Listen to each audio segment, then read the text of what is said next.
Assalamualaikum warahmatullahi wabarakatuh. Saya Erda Bakis, mahasiswa Universitas Islam Negeri Raden Massaid Surakarta dari program studi Hukum Ekonomi Syariah. Di sini saya akan mereview sebuah buku yang berjudul Hukum Perdata Internasional karangan Dr. Ronald Saidja SHMH guna memenuhi tugas mata kuliah Hukum Perdata Internasional di kelas 7I. Buku Hukum Perdata Internasional ini merupakan karangan dari Dr. Ronald Saidja SHMH yang diterbitkan oleh Depublish pada tahun 2019. Buku ini terdiri dari 117 halaman dan dijual dengan harga Rp64.500. Mengenai identitas penulis, yaitu Dr. Ronald Saidja SHMH, beliau lahir di Ambon pada tanggal 10 Juni 1976. Beliau merupakan alumnus dari Fakultas Hukum Universitas Pattimura Ambon pada tahun 1998. Beliau telah menyelesaikan studi pada program Pasca Sarjana Magister Ilmu Hukum di Universitas Kristen Indonesia Jakarta pada tahun 2005 dan program Pasca Sarjana Doktor Ilmu Hukum di Universitas Hasanuddin Makassar pada tahun 2014. Saat ini beliau menjabat sebagai dosen tetap pada bidang Hukum Keperdataan pada Fakultas Hukum Universitas Pattimura di Ambon. Selain itu juga beliau aktif dalam mengadakan penulisan buku, penelitian ilmiah, kemudian sebagai penyaji makalah nasional, serta memberikan penyuluhan-penyuluhan mengenai hukum.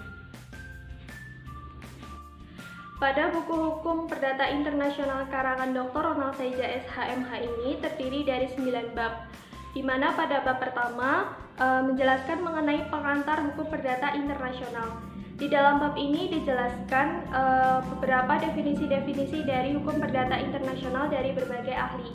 Misalnya saja ada Sudarto Gautama, Muchtar Kusuma-Atmaja, Softlane, dan juga Overholtz. Nah, salah satunya menurut Muchtar Kusuma-Atmaja, beliau mengartikan hukum perdata internasional adalah keseluruhan kaidah dan asas hukum yang mengatur hukum perdata yang melintasi batas negara. Kemudian ada bab 2. Bab 2 ini menjelaskan mengenai sejarah umum hukum perdata internasional. Di dalam bab ini dijelaskan mengenai perjalanan sejarah hukum perdata internasional berasal dari bangsa Romawi dan diawali dengan era Romawi kuno. Bangsa Romawi lah yang berhasil membuat suatu sistem hukum konkret yang bisa bertahan sampai sekarang. Beberapa waktu yang lampau, para ahli hukum perdata internasional berhasil menemukan adanya sistem HPI di Cina dan juga Afrika, yang besar kemungkinan usianya itu lebih tua daripada yang berkembang di Eropa. Namun sistem HPI tersebut tidak berlanjut atau berakhir tanpa memberikan pengaruh terhadap perkembangan HPI tersebut. Kemudian ada bab 3. Bab 3 ini menjelaskan mengenai penunjukan kembali atau renvoi. Nah, di dalam bab ini dijelaskan mengenai persoalan renvoi itu berkaitan erat dengan persoalan prinsip nasionalitas atau domisili dalam menentukan status personal seseorang. Terutama karena adanya perbedaan yang dianut, yaitu nasionalitas atau domisili di berbagai negara. Persoalan semacam ini timbul karena menurut kenyataan terdapat aneka warna sistem hukum HPI. Oleh karena itu terjadilah suatu konflik de system in the international price sehingga tidak adanya keseragaman dalam menyelesaikan persoalan HPI di berbagai negara. Kemudian ada bab 4. Bab 4 ini menjelaskan mengenai ketertiban umum. Di dalam bab ini itu dijelaskan dalam sistem-sistem hukum berbagai negara, ketertiban umum itu dibagi menjadi 2, yaitu ada ketertiban umum internasional dan juga ketertiban umum intern. Nah, apa sih bedanya ketertiban umum internasional dan intern? Ketertiban umum internasional itu meliputi kaidah-kaidah yang bermaksud untuk melindungi kesejahteraan negara dan perlindungan bagi masyarakat. Misalnya saja mengenai sah atau tidaknya suatu perjanjian internasional. Sedangkan ketertiban umum intern itu meliputi kaidah-kaidah yang hanya membatasi kebebasan perseorangan. Misalnya saja pada kaidah-kaidah undang-undang perkawinan yang berkenaan dengan batas usia dalam melangsungkan pernikahan. Selanjutnya ada bab 5. Bab 5 ini menjelaskan mengenai persoalan pendahuluan. Di dalam bab ini dijelaskan bahwa persoalan pendahuluan adalah suatu persoalan atau permasalahan hukum yang harus dipecahkan atau ditetapkan terlebih dahulu sebelum putusan akhir atas suatu perkara HPI yang dihadapi hakim untuk dijatuhkan atau ditetapkan. Lalu ada bab 6. Bab 6 ini menjelaskan mengenai penyelundupan hukum.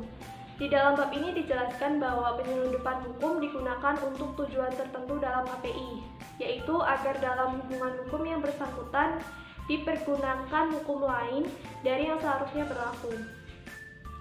Selanjutnya ada bab 7. Bab 7 ini membicarakan mengenai penyesuaian. Nah, di dalam bab ini dijelaskan bahwa bila mana seorang hakim dalam mengadili suatu perkara HPI telah menemukan satu hukum aman yang harus dipergunakan, tapi seringkali mengalami kesulitan, yaitu misalnya jika hukum yang harus dipergunakan adalah hukum asing, yaitu isinya yang sangat berlainan dengan pengertian-pengertian hukum yang ada pada sistem lex fori. Dan jika hakim tersebut harus menggunakan hukum asing, maka dari itu hakim harus berikhtiar untuk memasukkan hukum asing tersebut ke dalam sistem hukum lex fori. Nah, dari situlah hakim telah melakukan perbandingan hukum atau penyesuaian hukum. Kemudian pada bab 8. Bab 8 ini menjelaskan mengenai status personal. Nah, di dalam bab ini dijelaskan bahwa status personal adalah kondisi dan atau keadaan suatu pribadi dalam hukum yang diberikan atau diakui oleh negara untuk mengamankan atau melindungi lembaga-lembaganya. Secara garis besar, status personal ini terbagi menjadi dua asas, yaitu asas nasionalitas atau kewarganegaraan dan juga asas teritorialitas atau domisili. Kemudian pada bab terakhir yaitu bab 9 itu berbicara mengenai timbal balik dan pembalasan. Nah, di dalam bab ini dijelaskan bahwa timbal balik adalah suatu keadaan yang dikehendaki, sedangkan pembalasan adalah suatu cara untuk mencapai keadaan tersebut. Itu tadi merupakan rangkuman dari isi buku Hukum Perdata Internasional karangan Dr. Ronald Saija SHMH. Lalu untuk kelebihan dari buku ini sendiri yaitu bahasa yang digunakan itu mudah dipahami. Lalu pembahasannya itu runtut dan juga disertai beberapa pendapat para ahli di dalamnya. Selain itu juga pada setiap akhir bab itu terdapat rangkuman-rangkuman dari isi bab tersebut sehingga para pembaca itu mudah memahami isi dari bab tersebut. Selain itu juga materinya itu sangat lengkap sehingga cocok sekali dijadikan sebagai buku ajar atau referensi bagi para mahasiswa, khususnya mahasiswa jurusan hukum.